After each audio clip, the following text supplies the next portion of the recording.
Huck's in a micro away from the pros, focusing on Stalkers one by one. Coming in from every single angle. There's a Time Warp, but look at this concave, this crescent moon.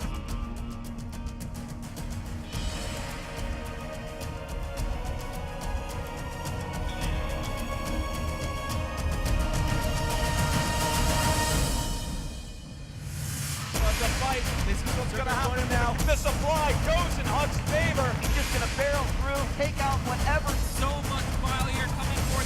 Looking like Nesty is gonna take it here. Dancing the roaches a little bit. Scarlet. Now the Hydras are exposed. Those units are gonna die, and it's only gonna make that much of a difference. GG.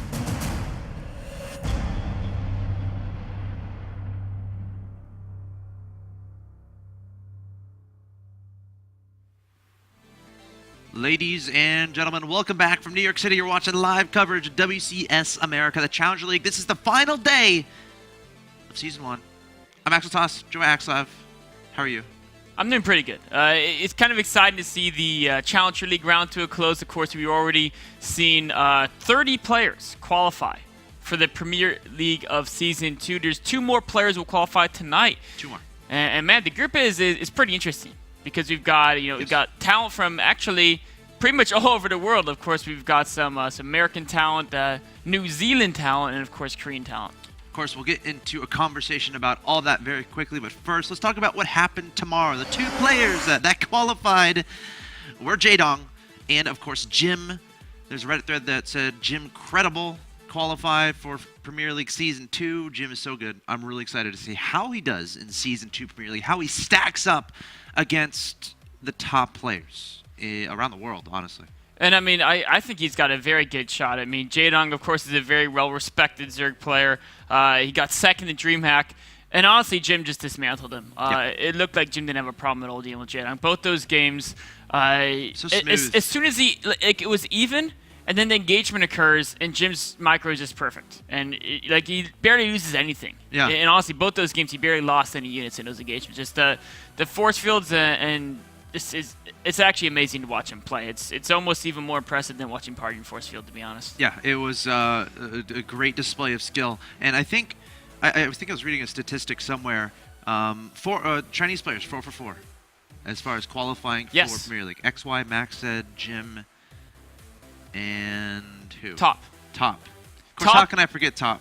And Top struggled though. Top was the one. Max said and Jim went through their groups cleanly. XY lost to Huck, then was able to sneak back in. Okay. And Top lost to Minigun and was able to beat State in the deciding match. So it's not like the old crews too easily, and not to mention the fact that not a single one of them made it through the bracket stage. They all suffered defeats in the bracket stage. Jim was the Scarlet. I think Top was it Killer or was it? Oh no, it wasn't. He actually beat Killer. It was the round after that. I have to look at my But anyways, notes. it's not like they've totally mopped the floor, but they've all made it through. And Jim has been the most impressive, only dropping 1 series of Scarlet. Otherwise, no one else has even lit a candle to him, including even Jaedong. Yeah, Jim and Jaedong will be in WCS Premier League Season 2. Looking forward to that, see how they do. Of course, today we got Suppy, HwangSin, Illusion, and Telia currently waiting for the players to do their vetoes. Suppy, where are you? Get online. Of course, this is a pretty cool match. This is a pretty cool group. Like, just looking at our director was telling us, the Zerg, Protoss, Terran, and Random. Everyone is represented here, which is pretty cool. Of course, I think Telia, she might just flip-flop between Terran and Zerg. I haven't seen her play Protoss. Right. She is, and she mostly race picks, so it's certain matchups she prefers. I remember she lost in the bracket stage to Kapach, was it? It was a Protoss. Kapach. 1-2. And she won the game that she played Terran, and then she played Zerg 2 games, and she lost both of those. Remember that game? Well, the one she won or the one she... When she won.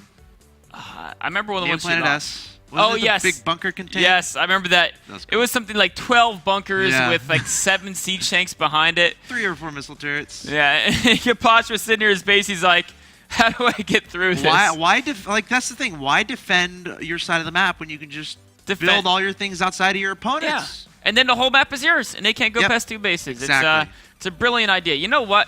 What's that? Next step is you just go CC first, and your opponent's natural. And planetary it up. Planetary it up, and then what are they going to do, huh? Oh, why stop there? Put a command center in their main, too. That's right. Boom. next level metagame you'll only be hearing here on WCS America. We got you covered, of course.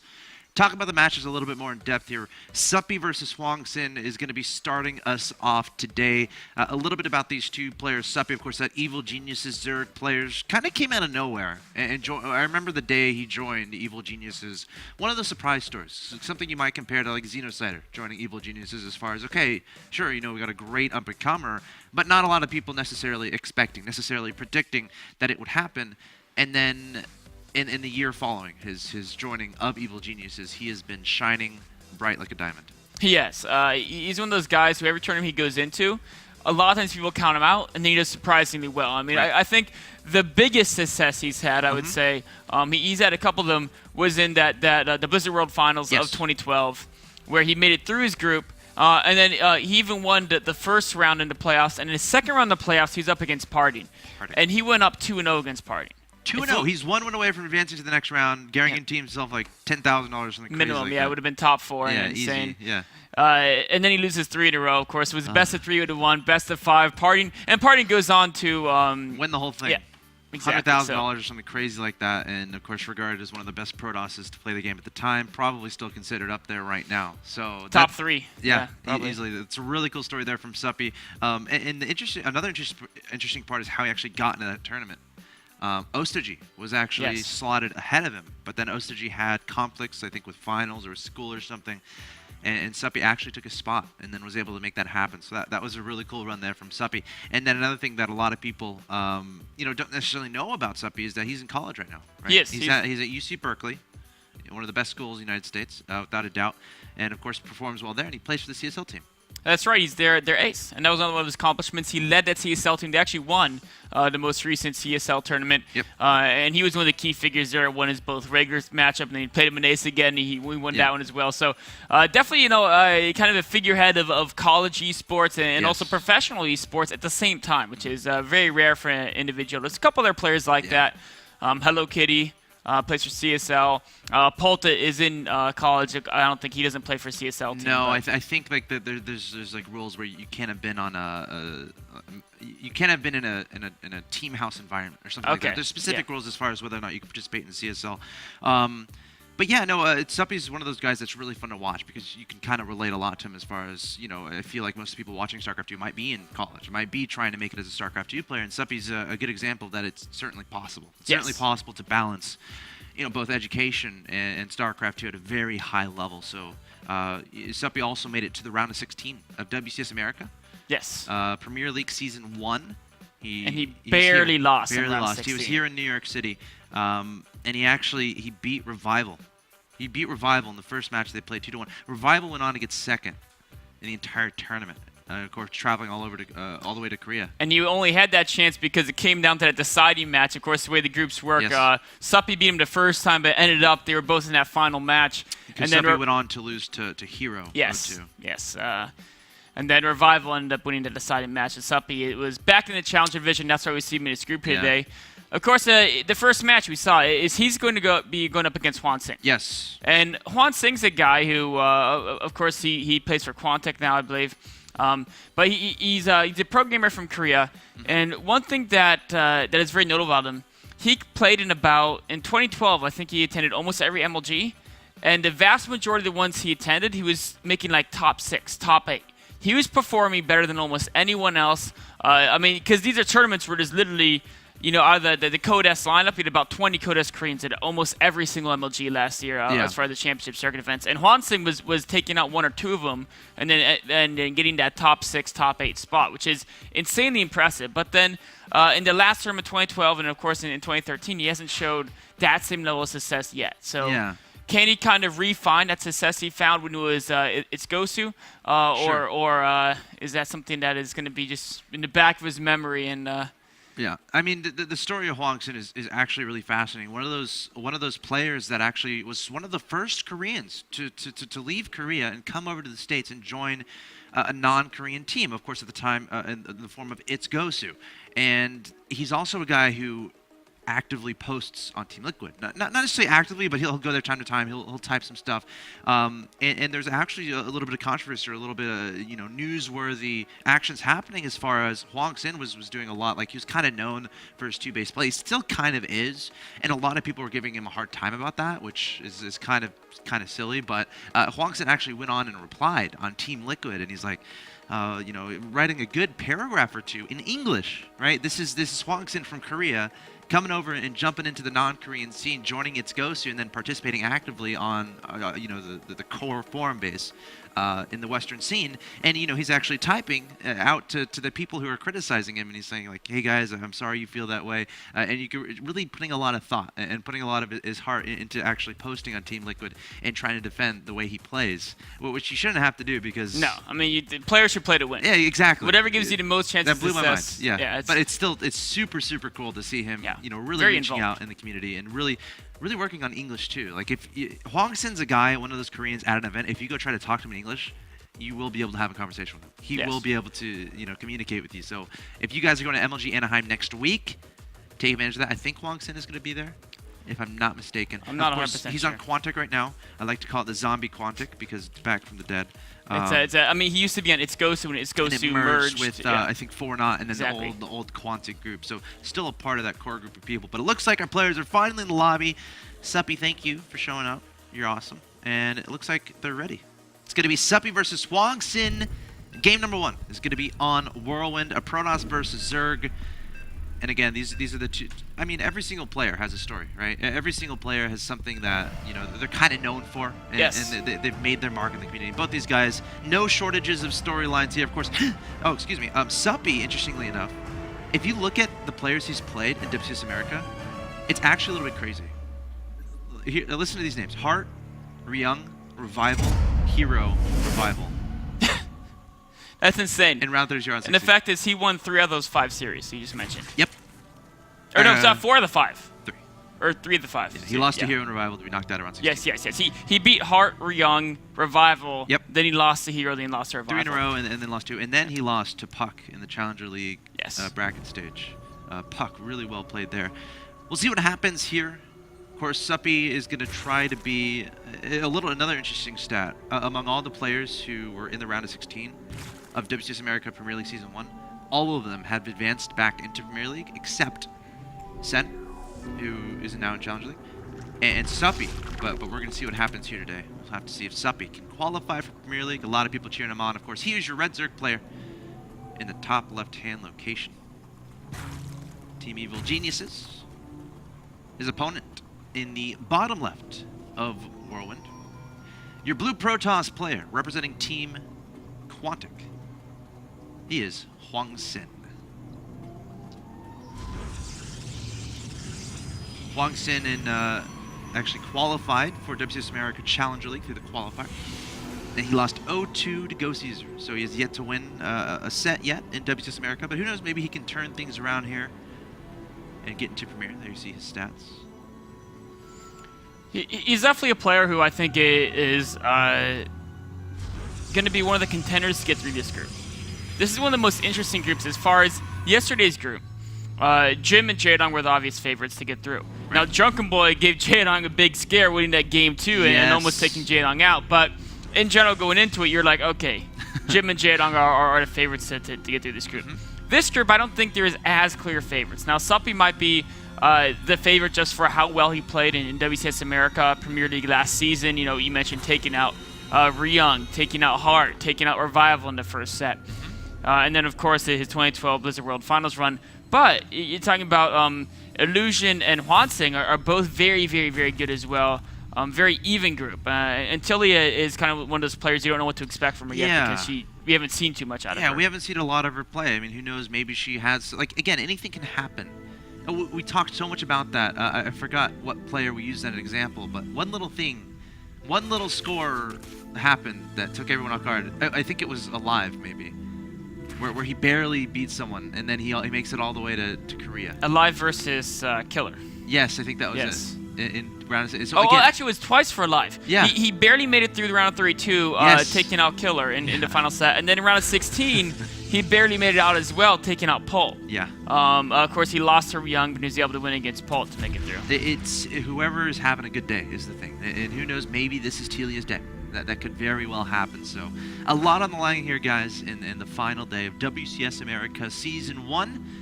Looking at the opening so far, we're seeing relatively standard builds as far as HwangSin going for a gateway expand and an appropriate response from Suppy as far as the fast speed is concerned, but keeping drones on gas. Oh no, okay. I thought he was going to keep drones on gas, but he only mined 12, and then he just stockpiling some gas up for later, but nothing indicative of any sort of crazy fast layer or something like that. And of course, Suppy did get that get the speed. Yep. And that's going to be able to give him some map control. HwangSin's playing the fairly standard follow-up. Oh, actually, I was about to say it, but a third gateway. So a lot of Protoss only had 2 additional gateways after gateway expanded to go up to 3, and then they added a tech building. HwangSin's going up to 4. And that could just be because the ramp on World 1's a little bit bigger. He wants to get a wall, and although his wall has That's a strange wall, isn't it? Yeah, I think he's got a hole with the Sentry Guardian, but he also has another hole. And then if the depot is taken out, that's another one. Exactly. I mean, he can add in a single pylon to cover the top, and then, of course, he can put a pylon behind a depot as well to solve that. But for now, there's going to be a couple holes in that. He is going straight to Twilight Council. It's that SOS build, isn't it? It is. We first saw this from SOS. It's going to be 4-gate Zealot pressure and then DTs behind it. But Suppy is going. He hasn't even built a third hatch yet, and he's already getting a Roach Horn. So I think he's anticipated this type of gateway pressure. Maybe he saw this wall and he's like, dude, that wall is not going to work. I'm going to break that open. Because again, the supply depot is one potential vulnerability. There's a gap where the sentry is right now, and of course that pylon. Whenever you put a pylon in your wall, you're just asking for the Zerg to be aggressive. There's some aggression here by HwangSin. Suppy with the Roach Horn before third base is going to have Roaches out in time to deal with the Zealot aggression. Yeah. That third hatchery is going to be canceled though, and that's never fun for the Zerg player. 20 Lings popping out, and the 4 Zealots going to start chopping away at that hatchery. Mothership core going to provide that air support. No energy available as far as to activate any spells, but again, we'll keep an eye on that to see if he decides to recall out after taking down this third. And a lot of Lings popping out. 4 more Zealots warped in here from HwangSin. It's important to note that HwangSin's on a very low probe count Yeah. throughout this. He caught a lot of probes to get these gateways up this early. I'm a little bit surprised that the Roaches are so delayed here from Suppy. 5 Roaches just now on the way, so just trying to identify exactly what's going on. Adding on 3 Spine Crawlers, that is natural expansion, going straight to layer. So I'm not sure if this is something he planned or if obviously it's a deviation based on what he's seeing from his opponent. The question is he going to recognize if there's a DT follow-up in action? Right now the Zealots are charging in, but Suppy has a great surround. So many Zealots here from HwangSin in the natural expansion to Suppy. 3 Spine Crawlers about to finish. The Roach is getting on the field. They need to kite away from the Zealots and the Lings, trying to get that damage done. But remember, Dark Shrine is almost done. This is just the calm before the storm for the Protoss player. He has a pylon right outside his opponent's natural expansion. Suppy needs to identify the Dark Templar play, or he's going to lose a lot of stuff. Now his lair is about to finish, so he could get an Overseer, but if all 4 of those Dark Templar target a hatchery, it will go down before any detection can be available. He doesn't know. DT's starting to slice away a lot of those drones in natural expansion. Still no Overseer in production. The layer is complete. Finally, we see an Overseer from Suppy, but these DTs doing so much damage, charging down the natural expansion now, not to mention the 2 DTs in the main, and they're going to try to track down some drones, but HwangSin definitely taking Suppy off guard here. A lot of drones have fallen. A lot of drones are being forced off the mining. DT's even escaping. They're realizing Overseers are on the way. DT's in the main aren't going to be so fortunate, but they're going to take out actually, they're just going to kill all these units. Overseer. Overseer can spot it, but there's not enough to finish him off. Okay. This Roach is like, send the backup, man. I can't take him on alone. There come his 2 buddies to help him out. Now, as things stand, he didn't lose too many drones. He did lose 13, but he still has 42, right? Compared to the probe count of HwangSin, which is at 39. So it's like a dire situation where you're down 20 Harvesters or something like that. Suppy still with a decent amount of Harvesters compared to his opponent, which is good leading into this mid-game. But as far as who's ahead... The one thing Suppy has to worry about is the fact he doesn't really have any tech currently at his disposal. He doesn't have a third base. Now, this far into the game, the 10-20 minute mark, the Zerg player, you really either want to have that third base fully saturated or be going for some type of tech. And Suppy realizes that with his economy being set back like this, he's got to go for some cost-efficient play. He can't just try to overwhelm his opponent with Roaches and Hydra. So he's going for the Infestation Pit. That's most likely going to be for Swarm Host play, which is a great follow-up to your opponent going TTs. I mean, what does he have at his disposal? Zealots, Stalkers, potentially Archons, Morph TTs, all those are very weak against Swarm Hosts. He's not going to be very close to Colossi tech. He's not going to be able to feel a very big air threat as well. And I got 4 Spine Claws at his natural. I think this is a response to the Hallucinated Phoenix, because generally, when you're tech and scouting, when you're on 2 bases, Protosses might try to exploit that time where you're trying to get that tech up. They don't want you to build up. Also, HwangSin has been on 2 bases for a very long time, and Suppy has an Overlord dropping creep at his opponent's third, so he's going to know when his opponent places a third down. And at this time in the game, when you don't see a third from your opponent, after the great start that HwangSin had, you have to be thinking something scary is coming, which is why I think the additional Spine Claws were being added on there by Suppy. Very, very smart. He also knows if it's 2 base to 2 base, Swarm Hosts are actually going to be very good against the Protoss competition, because to deal with the Swarm Hosts, you're going to want a lot of claw side, and there's no way HwangSin can get that off of only 2 base when he's already invested in those early DTs. He's going to try to make this Sentry Immortal push work, but against the Locust, I mean, yeah, you can force field them away, but I mean, and you can kill them using superior range, but they just come back. They're free units, so you really need something else beyond Sentries and Immortals. That's why we see HwangSin adding in this Robox support bay. I think he just wants to deny a potential third base from Suppy. Make sure Suppy stays on his 2 bases. Weakness of Swarm Hosts is lack of maneuverability.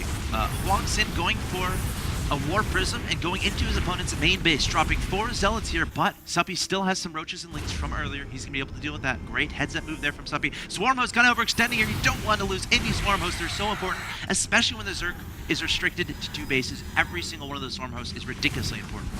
Indeed, they are more and more Locusts coming out here, starting to pick away the few of these gateway units. HwangSin's holding position in front of the base. He's going to try to beat the creep back. And one of the reasons why as a Protoss you sometimes want to be right in front of your opponent, even if you're losing some units to Locusts, is because if you let those Swarmos get across the field, all of a sudden not only can they damage your army, they can start damaging your economy and your bases. If you're pushed out far, then if you see a lot of Locusts, you can back away from the timeout. If the Locusts are in your base, you can't back away, or else of course you lose that base. We're seeing HwangSin just biding time right now. Again, the more he can stall this Swarm Host army from potentially going across the map towards HwangSin's cluster of expansions here in the bottom left, the more time he has to get out those Colossi, which are pretty instrumental in helping deal with the Locusts and the Swarm Hosts. We also have Blink on the way here from HwangSin. Looks like he is going to be taking down that Overlord at his potential third base, so might try to take a third fairly soon. I wouldn't be surprised at all to see that. Now the question is going to be, when is Suppy going to try to make some movements across the map? I feel like he should be starting to take that third fairly soon. Hey, factors a Zealots denying the third drone escapes, and of course he can mop those Zealots up. Too much of a problem. There's a little warp in here in the main. That's gonna be cleaned up as well. Suppy has some great defense, but all these attacks with HwangSin, they're making sure Suppy stays at home. And you notice he didn't warp in units.